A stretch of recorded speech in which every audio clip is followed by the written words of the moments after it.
पहिल्या दिवशीचं पिंडदान केलं दादा हो, पहिल्या दिवशी त्याला देह तयार होतो, त्याला एक गोळ्यासारखा प्रकार तयार होतो.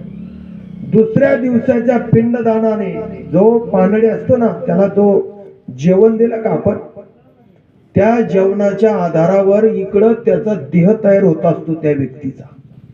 दुसऱ्या दिवशी त्याला हात तयार होतात, तिसऱ्या दिवशी त्याला पाय तयार होतात, चौथ्या दिवशी त्याला डोकं तयार होतं, पाचव्या दिवशी हा पिंजरा तयार होतो, सहाव्या दिवशी चमडी यायला तयार होतात, सातव्या दिवशी आपले हाताचे पायाचे नख तयार होतात, सातव्या दिवशी त्याला त्या ठिकाणी डोळे तयार होतात, आठव्या दिवशी कान तयार होतात, कर्ण,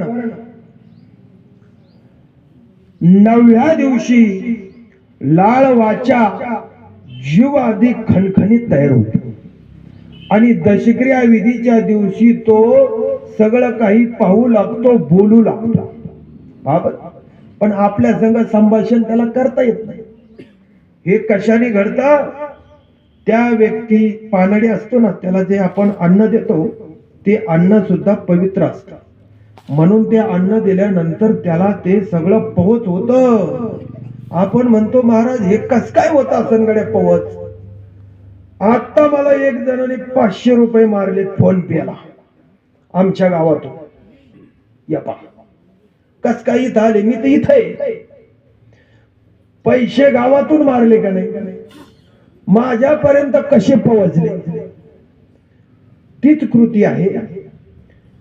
हे जी पिंड आपण देतो ते पिंड त्या व्यक्तीपर्यंत पोहोचल्या जातं, तुमचा भ्रम काढण्यासाठी सांगितलं. म्हणून करताना कर्म धर्म संयोगाने गेलेल्या व्यक्तीला जे पहिलं नगर लागतं, यमदेव